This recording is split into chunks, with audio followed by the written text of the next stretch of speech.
Hello and welcome to the Weekend Edition, Maze. Thank you for joining us for yet another classic episode of the show. I'm your host, Dr. Kingori, super producer, arguably the queen of unique Kenyan stories. Lynn Ngugi is in the house. Asante sana. We'll be talking to her in a bit. Kama kawaida, we have so much to talk about this week. Hata sijui tuanzie wapi, Maze. Sijui tuanzie na story ya how one of our favorite gospel musicians literally faced the music. We start with the unique case of a primary school where the head teacher locked out fellow teachers from accessing the school for coming to work late. Twende na the scuffle between blogger Robert Alai and musician Ringtone. Now, for those who have not seen the video, here's a snippet of what went down. Now, what is that blogger Robert Alai clobbered Ringtone with a rungu in road rage? If true, this marks Ringtone's second major hit after Pamela. Now, we do not support any form of violence at all. And I think there's a very worrying trend among Kenyans that of making fun of things that need to be treated seriously. Shortly after that story broke, people started making memes na rungu as a logo for Alai's party. Now, it's so weird how Wakenya wamenomalize kupigana rungu. Now, there's a section of Kenyans who called out Robert Alai for having a weapon in the car, wakisema that is sort of illegal, while others disagreed, claiming that it's a very normal thing. Hata huyo Ringtone ati angeingizwa kwa gari, watu watafute vizuri, awangekosa rungu. Now, other people think that all this was staged, but I don't think so. I don't think so especially after watching the video Ringtone did after treatment. Nataka thank Wakenya wote ambao wameniombea after the assault and attack, and I want to thank the doctors of Kenyatta National Hospital for working on me. I like how he thanked the doctors for saving him. Haters walizama na hiyo story. Tikuani akuangi ameokoka. Now, we are happy to hear that Ringtone has been discharged and we wish him a quick recovery, but we are still praying for his music career, which is still admitted. Now, Wakenya pia, saa zingine mchezange chini. At first, people didn't take the story seriously after watching the video because they thought he was releasing another song. Ngoma zake zote usandivo. Kelele. In other news, Baba tweeted his love for Major's new hit Tabia za Wakenya, and Kenyans were uncontainable. This was closely followed by a tweet by Siaya Senator James Orengo giving a shout out to Mbogi Genje. Now, I'm not sure about Baba, but I believe James Orengo when he says he listens to Mbogi Genje. Kwa wale hawajui Mbogi Genje, here's a snippet ya kazi yao safi. Wanana ngumi mbwekze ni maheadbad, atuwadungi na ukapi ni mangiso, leta blood clot tukupige kidi, tiang bania kibonga ni ya bugde. Do you now believe that James Orengo listens to Mbogi Genje ama bado kuna mtu anauliza kama tuko na video waone? Well, here's the video to prove it. In English, if you use a pronoun or a noun before a verb Wanana ngumi mbwekze ni maheadbad, and is followed by a noun, atuwadungi na ukapi ni mangiso. that verb is a function of the pronoun or the noun before the verb Leta blood clot tukupige kidi, and the noun following the verb. tiang bania kibonga ni ya bugde. Now, there goes one thing politicians have in common na Mbogi Genje, kutoeleweka. You can listen to them for hours on end na hautaelewa kitu. Their words are meant to confuse, and in most cases, both say what they don't mean. And last but not least, politicians admitting that they listen to Gengeton is a dirty game. Gengeton is a dirty game. Meagio kitu sana for long. Now, I hope this will not stop at the shout-outs, by the way. Our leaders should make, I believe they should, and I hope they will make serious moves in support of the music industry. Elsewhere, there's a head teacher. Ule head teacher wa Sicheke Primary School. Sicheke. It's a very, very interesting name. In Budalangi. He hit headlines this week for locking out fellow teachers out of school for coming to work late. Check out the story. When tables were turned and the punishers became the punished. We are demoralized. Kwa sababu wanafunzi ukiingia hapo wanaanza kucheka. Wanafunzi wanacheka, walimu pia wanataka kuwa caned. Wanafikiria wanataka teacher anaenda kutupiga viboko. It's no laughing matter, but at the Sicheke Primary School in Budalangi, rules are rules, and some teachers had broken them. If a teacher can come at 8:20 and that's the time the lesson starts, how is he going to prepare himself or herself to start teaching.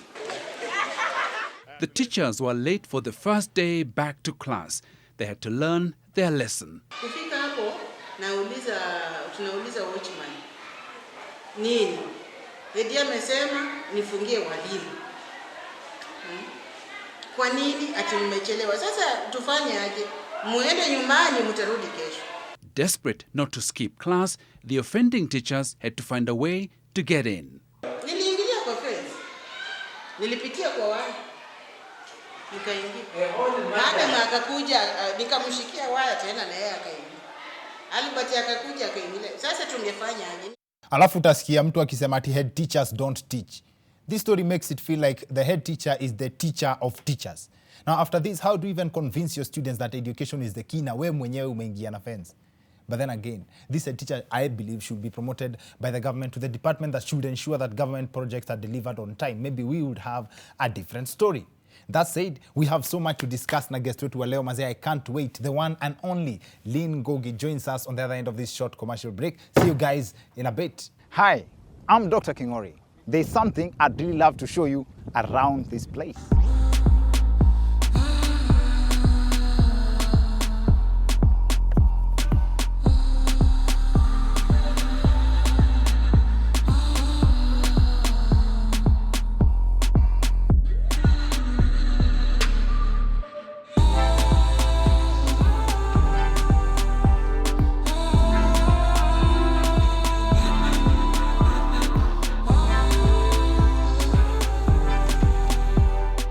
Calling this your home with from as low as 4.5 million Kenya shillings.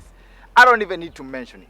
For more information about this property, please visit www.ambervillasmalindi.com or use the contact details on your screen or click the link in the description below.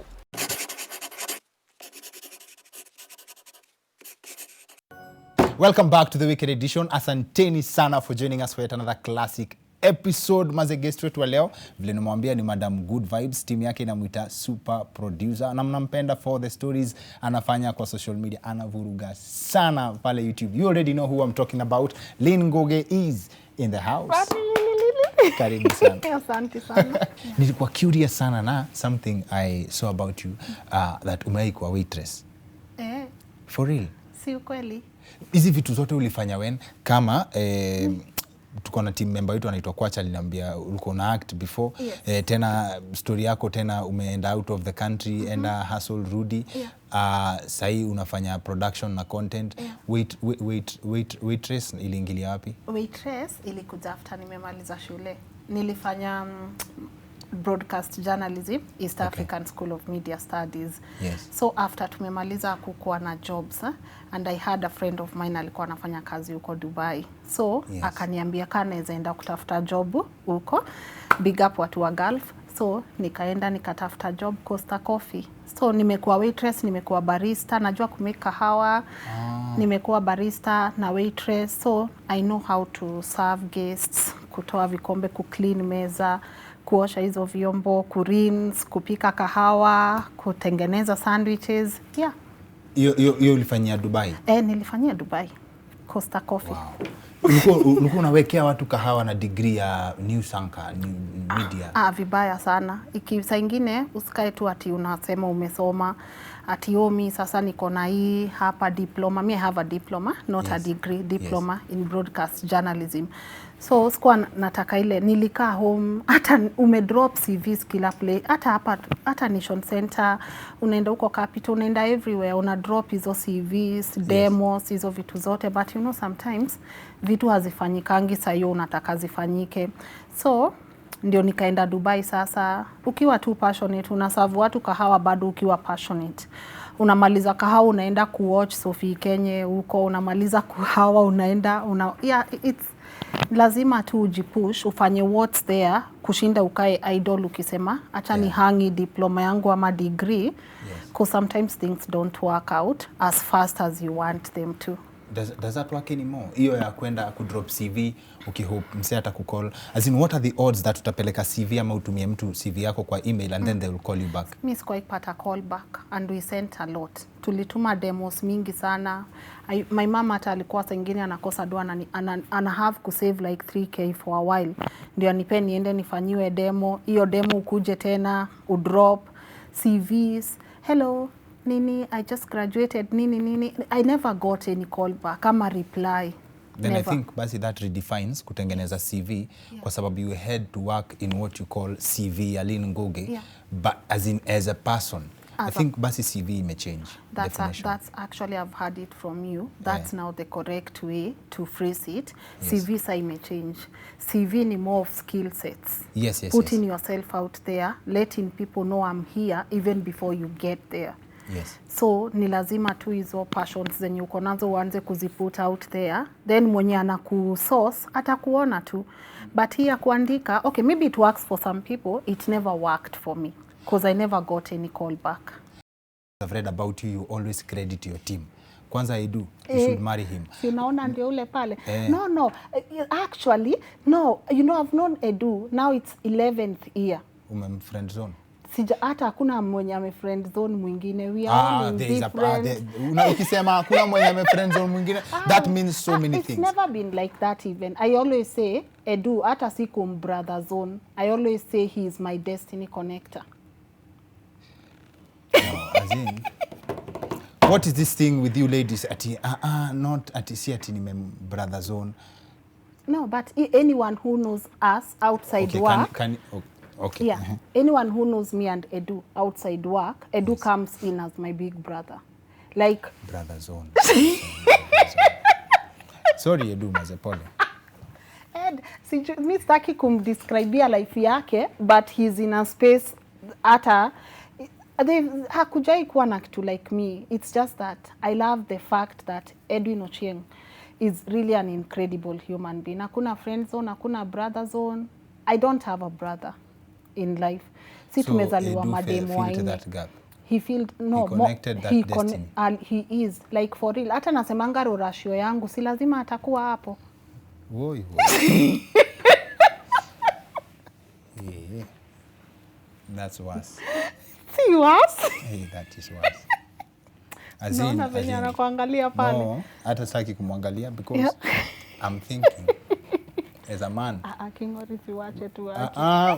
Wewe unaongea hivyo, wewe umeitaka kusikia Edu anasema nini? Si anasemanga mimi sister. I've gone to most of his personal events. Hata wewe kama ni Edu usikie mtu anakupangia space yako kwa rorashio yake, what are you left with? Si mimi kwake nitachota maji kwa harusi yake na nitapikia watu. Kila mtu amepanga kwa rorashio ingine. So nyinyi mko hapo for other third parties. I think you would make a marriage that won't break. Kwanza when it comes to hapo kwa marriage, kuna story ulifanya ya madhi fulani amekaa over 20 years. 24. Miaka 24. Day in, day out. Mungu atusaidie. Then, ukiona vitu kama hizo, do you even believe in marriage? Ama that's why Edu is where he is. No, I believe. Sasa mbona unafanya hivyo? I believe in marriage. I know I believe in marriage. I know marriage works. Of course, hata ukifanya show za marriage zina break, kuna show unafanya za marriage zina work. So, I have seen people with wonderful, marriage inachukua both parties to make it work. If you want your marriage to work, now the other party. Exactly. If you want your marriage to work, your marriage will work. If you want your marriage to fail, your marriage will fail. I don't believe that. What do you believe? That means unaweza chukua mtu yote and then decide your marriage to work. And not then it like works. that. Attractions kwanza. Like kama wewe kweli utaenda tu kuja uchukue Lynn ati Lynn nioe marriage work. Uko serious? Niko serious. Ati kama unaweza tu kuja unichukue Lynn nioe. Mimi naweza taka niseme Kingori, I love how your suit looks. I love you in a suit. I love you in a t-shirt. As in any example, ama you actually mean that? Kwani unataka kunioa?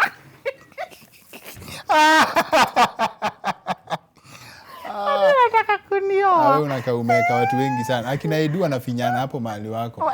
Edu ufike hapo mahali umefika sasa. No. Back to like the truth though. You know, set the bar too high. it would be wrong for me to sit on this chair and think I made myself be where I am. Yeah. I'm a product of people who believed in me, people wenye walinishutia video when I had nothing. People who came, I keep saying I once shot a pilot and one good friend of mine, Gregory Kiwa, was there with an entire team. Studio tu kama hiyo akaset up hivi. Yeah. And I never paid for a cent. And as you can see, the lights ku-afford na hizi cameras na watu wote wako behind the scenes. It's not easy.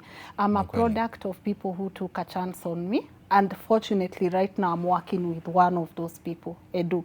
So it would be wrong for me to come and say, Kingori, mimi niko hapa, cause man, mimi nilihustle, nilimake, nilifanya nini. Na. The real reason. Yes. The real reason, Lynn is not Mrs. someone. Ni kwa nini? Because I was in a relationship for 5 years and it never worked out. 5 years? Yes, I was engaged even. Hey. Hata harusi ilikuwa inapangwa. It never worked out. Na ni nini mna chemshiana after 5 years yenye hamkuona for 365 days? Hata mimi hujiuliza hiyo swali sana. Why did it take so long? Miaka 5. Miaka 5. Hiyo mimi hata sasa nikipata mtu tuwezi enda miezi 3. Eh. Why is that? Because I think that's enough to know a person. Because I think I had known this person the first 1 month. And then, as I told you earlier, ukiconnect dots, unajaribu kumikia mtu excuses. So eventually, one day you wake up, you can't breathe anymore, and you let it go. Alikuwa anakusuffocate. Na ni affect. Then kuna mtu alimake suggestion juzi. I think alisema marriage, the concept of long term does not work. No, watu wakuwe wanakutana wanasema, niaje naweza kuwa na wewe for 3 months. Are you do realize that's what you supported right now? Alisema no, nimesema unaweza join tu for 3 months. Na mkae long. Watu wangu wamesema nini? Cheki. Yes. Niaje nimekuuliza hii short term ni poa. Like niaje can we 3 months? Tujuane tu alafu tuache. Then to the next one. Then you see whether you can renew the contract. When do unaweza decide kama contract zako ni za 6 months ama ni 1 year? Maybe it will work for some people. It would work, sindio? Yeah, it would work Because for kidogo some people. kidogo kama mulikuwa meant to be, contract zenu zinaenda mpaka 60 years. Munaenda mkirenew tu. I think that will be a concept inaweza work. Maybe that's a good concept. Okay. Yes. Have you gotten to a place ama umeipata mahali you would be willing to help ama you would want to help a situation, but then you don't know how to respond because of what human beings have become. Nitakupatia example. There was a time nilikuwa kwa barabara Mountain Mall usiku around 2 am kitambo, before curfew. Watu wanaweza kuja kunichangamkia before curfew. So around 2 am then I see a guy amebeba paper bag za shopping zimejaa, anatembea na kuna nyesha. And then I'm like, should I stop, give this guy a ride? Because it looks like niki slow down, tunaenda same direction. But then I decided to go, niende, niambie makarao maybe wanaweza msaidia. That's an option. But the easy way ni kumwambia niaje, ingia twende. But when you play the possible outcomes za hiyo story, you don't know who this person is. Human beings tumeshafika place yenye we don't trust each other. What if you get carjacked? What if it's a ploy? And people use that ati kama sahi, imagine dem akisimama kwa barabara and you can't flag down a car because people think you're a carjacker and probably you genuinely need help. Do you think tumefika mali we just need to accept that that's how the world is? Ama hiyo ni moja. Na ya pili ni wewe mwenyewe as a person, have you ever gotten to a place yenye unaweza penda kuhelp but you can't? Because helping could be a risk to you too. So may I keep telling even my team, your safety is your priority. If mtu amebeba cause unataka kusaidia kabisa but you are also not feeling safe. Ujui mtu ni nani? Ujui mtu hii paper bag yenye amebeba iko na IKs nini ngapi hapo? Hawezi jua mtu, like you know you can't, even as much as you have a good heart, Yes, anatembea na amebeba shopping bags na anatembea kwa mvua. Mbona asijikinge hapo kando mvua iishe, alafu afanye nini? Aendelee na safari. Yes. Like you should be able to trust your gut feeling every other time, and your safety is paramount. If something does not look good to you, hata kama itarudi ikuwe hiyo kitu, maybe huyo mtu alikuwa tu innocent anatembea kwa mvua, he will find his way eventually. It doesn't even have to be through you. It doesn't always have to be through you. This person will find their path eventually, because your safety is very paramount. Stop. Halafu mtu maybe ni kimawe amebeba hapo, so umemwambia unaenda wapi, halafu ushtukie boom, msee amepita na uso. Msee amepita na uso, amepita na face yako, umelalia kwa hiyo nini yako asha kuweka kando. Yes. Anaenda. So sometimes usitake kuplay your role ya yenye unafeel hapa kumechomeka ni mimi, hapa kunaanyesha ni mimi, hapa jua imewaka ni mimi. Yeah. People will eventually find their path and listen to your gut feeling. Ukisikia tu something is not hard enough, you know, tumejipata kwa noma most of the times because we don't listen to our gut feeling. Nimejipata kwa worst situations because kusikiza ile voice ya kwanza iliniambia linachana huyo mtu. Umejipata kwa noma? Of course unajipata nga. Kwanza hiyo ni poa, wachana na huyo mtu. Hiyo. Yeah, noma gani? Hiyo yenye unasema gut feeling ilikuambia lini wachana na huyo mtu. Si ni mingi. Like ni mingi ushataka kupika chakula. Mimi nafikiria ni kitu personal manze. Niko nafikiria umeingia kwa mbwembwe. Like there's a guy I dated from the word go like gut feeling ilikuwa. Sasa ndio hiyo. Tupatie story. Usitupe story nusu wewe. No, staki si ati I wouldn't want it when hata jua ni yeye. Kwani umedate watu wawili? Kwani umedate watu azi? See like from atajijua. I would love to respect his space, but from the gut feeling, unajua, we are not compatible, but you are forcing things. What are the signs you saw? About, you know, maybe the things I like, he disapproves, maybe if like, unaona, we are not compatible with this. Stop it. Na ngoja, hiyo ni kama sasa unaweza acha mtu juu anapenda ice cream. No, as in, no. See, like, tunataka kusubstantiate, tunataka tukuweke mahali. Tuyuko aligned beliefs zetu na beliefs zake completely. It's a lot of sweat. Si kuokoka. Ni usitupatie story nusu. I'm not doing this for me. Watu hata nisamehea. Watu wagani? Wanaitwa wadau. No, like, okay, to be like in general, like when you are with someone, there are things that you like and there are things that person likes. So if that person does not disapproves or tries to divert you from your purpose, then you know this is not a safe place for me to be. Now, what are your limits na kusaidia watu? In terms of the people you meet, sometimes the stories you do, unafika place unajiambia, sometimes you're even tempted to work with your own resources. I know you've done that. But when you do that, do you have a limit? Kuna theory. I like quoting my friend a lot. Si wagyu sana. He's my argument guy. Anaitwa Kwach bado. Na Tom, they are part of my team CP, but mi wagyu na Kwach a lot. Alikuwa anasema kitu fulani ya when people kama hii social media, people attack people who they feel is better than them. Ni kama unafeel mtu ako na do kukushinda. You attack them sana, alafu ndio usote mkwe the same level. That's why wase celebrate, wase wakudish out do, wase wa handout, unaget. But then ukisota wanaanza kusema you are careless, ulikuwa unanunulia watu pombe, then where watu wa pombe ulikuwa unabaia wako wapi? So wewe in your experience you've met people who really need help, right? How do you draw the line in terms of this is where I can reach, ama unaweza peana iishe utaanza tena? First, let me quote Oprah Winfrey. She says you can't give from a cup that's half full. For you to be able to give effectively, your cup must overflow. Okay. You want to make sure first your cup is full, and then, because that's the only way utaskia poa. When you can't give cup yako imefika hapa, it has to overflow, and then the stories I do, first to big up my fans, the people who watch, our amazing audience pale tuko.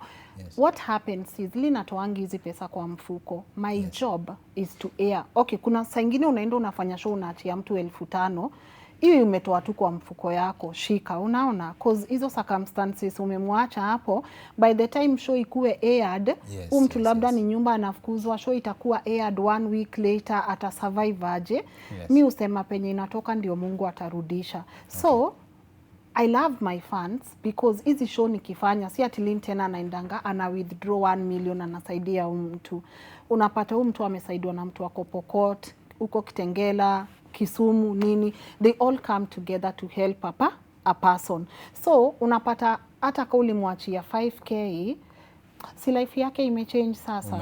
Si hiyo ndio kitu, hiyo ndio tithe ungetoa maybe. Si hiyo ndio ile pesa ungeenda pale ukule maybe KFC ama soda ama anything. Sengine hata naambiwa wangu Lynn uko na roho ndogo. So unasema you know you can't change who you are. You have tried being like mtu hata akiniomba pesa stampea, but if that's not who you are, that's not who you are. Na me I've never lacked. Even during our hardest days at home with my sisters, hatujawahi laka ati tunalala njaa maybe 1 week, maybe 1 day, maybe 2 days, but we always had something. Either ways munakuwa na kitu ya. So I've never lacked, and life doesn't have to be about ati ndio kuwe successful, cars, hotels, nini. Sometimes you never lacking is having that kati in the morning with 2 slices of bread. Hey, manze, mimi that's a very good way to put it. I don't think I have any argument that can beat that. Thank you even for inviting me. I'm a huge fan of your show. Thank you. You do an incredible job and I love the consistency. Si basi you blush tumalize show. Thank you. Sasa ni vile nimefikiria wale wasi wanatu watch tangu tuanze show na kuambia manze you too, I'm also a fan of you. So, I appreciate your work. So tuko ni fan kama of a fan. Manze. Fan of a show fan. My fans. Yeah, we are fan of a fans ndio. Asante. Yeah, so thank you guys for the support and muendelee kuwatch Dr. Kingo. Dr. Kingori. Na mwingie pia pale YouTube, just search Lynn Ngugi. Content yake itajitoa. Asante sana. Ngumi Bexe. Ambwexe ni mbili. Hii ni mbili, moja ni ya Madocho, ngumi ni Jamo. That's it for the week. Asante. That's it for the week edition. See you next week. My name is Dr. Kingori.